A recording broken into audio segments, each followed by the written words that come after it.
Mark Heffron versus Jack Cullen. This is a good domestic fight this weekend over in the UK. Both men can't afford to take another loss. Heffron already has 2. Jack has 4. So we'll see how it unfolds. Let's get into it. Let's start with Mark Heffron. 29 wins, 2 losses, 1 draw, 23 wins by way of knockout. After fighting 3 times last year and coming victorious all 3 times by way of stoppage or knockout, this is his first fight this year. His 2 losses came from when he fought Liam Williams and Denzel Bentley. And we're going to touch on those real quick. When he fought Liam Williams, on paper, it seemed like the ideal matchup. But when the fight came to life, that might have been one of the best performances that I've seen of Liam Williams put together.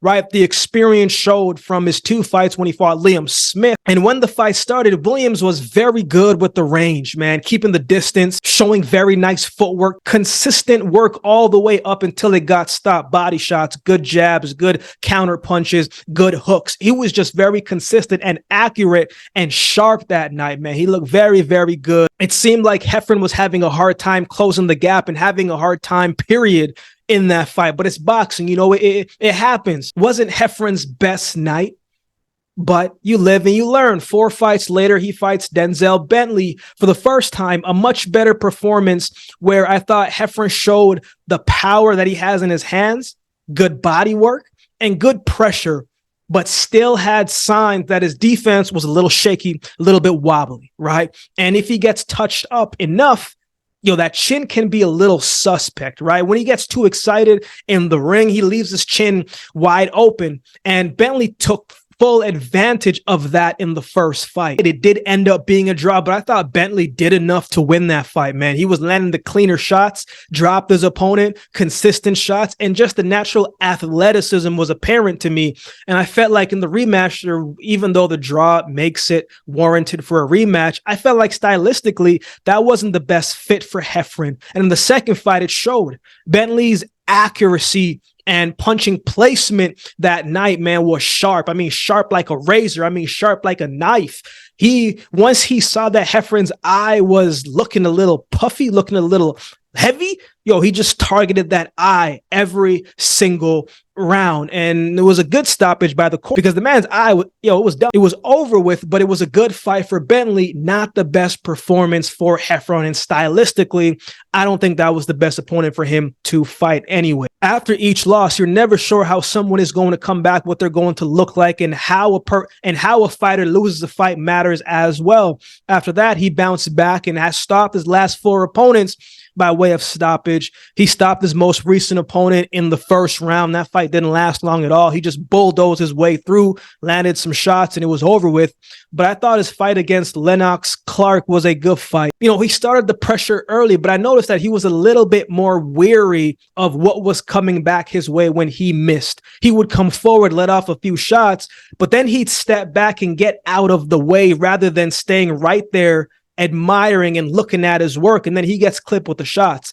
But you can see that he was making the necessary adjustments in the fight. I also thought he put together some good body shots as well too, and he mixed up his attacks well against Clark. I thought he did a much better job from a defensive standpoint because he was now being more aware that, hey, I can't just be out here a sitting duck after I let my shots off, right? But we'll see what he looks like, man, this weekend. Coming off time, inactivity, we'll see. That stuff does play a role. Let's talk about his opponent, Jack Cullen. 21 wins, 4 losses, 1 draw, 9 wins by way of knockout. He's coming to this one with the height advantage, and he's got the reach advantage by a few inches. But to be honest, I didn't know much about Jack Cullen until he fought Felix Cash a few years ago. And even though he lost that fight to Felix Cash, it showed me a few things. One, showed me that he was resilient and strong-minded.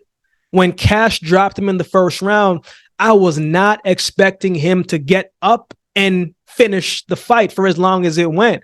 Usually when you get dropped in the first round, man, your fight's kind of over with. You know what I'm saying? But he was fighting back. He came back, didn't become hesitant, kept trying to assert himself, kept trying to impose his will, and he fought his way back. And I thought he finished the fight strongly. Second, I said to myself, man, if this guy really learns how to use, I'm not going to say learn, if he really emphasizes and makes this a priority, using his size, his physical advantages to his advantage. I said, man, this guy, he can be really good because he has a solid jab. He has good fundamentals, right? Puts together good combinations. With that reach, he can hit you from different angles, awkward slots. And when he fought Felix Cash, as the fight went on, he had some good success in certain spots, in certain rounds throughout the fight. But he did take a lot of hits that fight, whether it was to the body or to the head. He took some big shots and he took too many, lost his balance, and Cash let the hands fly, and he got the stoppage win. A few fights after that, he fights Zach Chelly in a split decision draw. After that, he fought Avni Yildirim, a fight where I felt like he should have won, but a fight where you also said, I don't know, maybe, you know what I'm saying? You're just not 100% sure. But man, I thought he fought a beautiful fight against Avni Yildirim. He boxed very well, kept moving, slipping in combos, using his jab, keeping the pressuring Yildirim under control. A nice back and forth fight, but a fight where Cullen really showed his full skill set, and a fight where he used his physical advantages to his advantage. After that, he fights Kevin Saggio, and that fight started off with some heat, man. I did not know, still don't know, only the corner knows what the game plan was for Saggio and his team. But I thought it was a great game. You have the bigger man with the bigger reach, right in front of you. I'm going to try to get as close to you as I can, as quickly as I can, and try and neutralize you and what you're going to do. You're taller than me. You got a bigger reach than me. I'm going to try to cut off that reach, so you have to stand, so you can't get those shots how you want them to, so you can't keep me at distance. And you could see throughout that fight, Cullen was trying to create space and keep it at a distance as best as he could. But Saggio just kept coming forward. And when he was in close, was just trying to hit anything that he could see. Pound for pound, for me, Saggio was much stronger than Cullen. And Cullen had a hard time keeping him off. Cullen's best round was that fourth round, man, when he had Saggio on the rope, letting off wicked combinations, 2-piece, 3-piece combinations, man. The man looks good when he's getting his combination working. And then the sixth round came, and you know, in boxing, any shot can change things at any given second. Momentum can swing and change with one shot. And in that sixth round, Cullen got caught with a body shot that he was not able to get up from, that it happened so quickly, I didn't even really see it. So you got to go back and watch it over and over again so you can see. Beautifully timed left hand to the body, and it was over with. That was a big upset win for Saggio. Now, when Cullen's last fight, he fought Diego Pacheco. Yeah, that was just rough, man. Pacheco is a young prospect who's very talented, and I think he's like that. You know, I think he has the potential to be a possible future champion down the road. Like, the man is that good so far. But at the same time, when Cullen was using his jab and keeping things within range, he had some good moments. But the second that he tried to engage and stand on the inside and try to fight, man, he wasn't able to deal with it.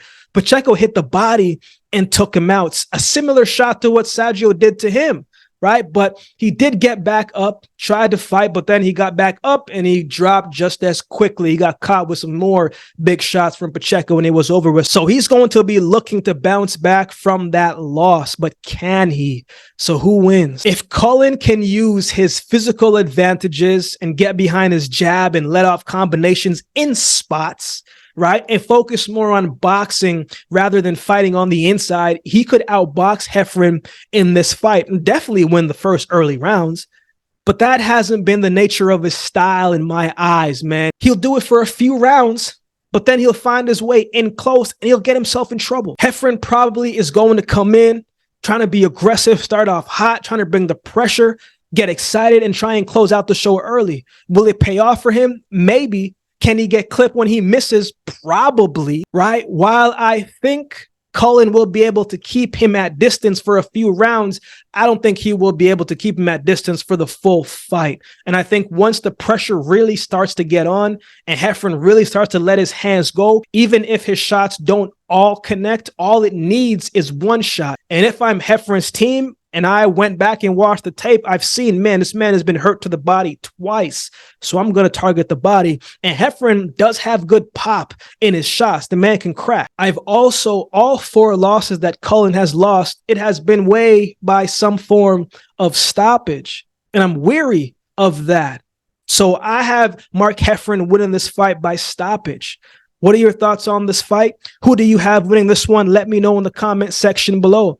If you would like to support the channel, there's a couple ways you can do so. You can like, comment, share, and subscribe to the channel. If you would like to support by way of donation, you can find options in the description below. Also, my Cash App handle will be on screen as well. Any amount goes towards the growth of this channel and will be greatly, greatly appreciated. We got a membership section going on the channel. I don't always get to do all the suggested videos you guys suggest in the comment section below, but if you become a member, those suggested videos rise to the top, and I will do my best to get those done for you. Or if you'd like to become a member, just to support the channel, that would be greatly, greatly appreciated as well. Shout out to everybody that continues to like, comment, share, and subscribe to the channel. I appreciate each of you. So with all that being said, if you've been watching the video, this time do me a favor and subscribe to the channel, and we'll definitely see you next time.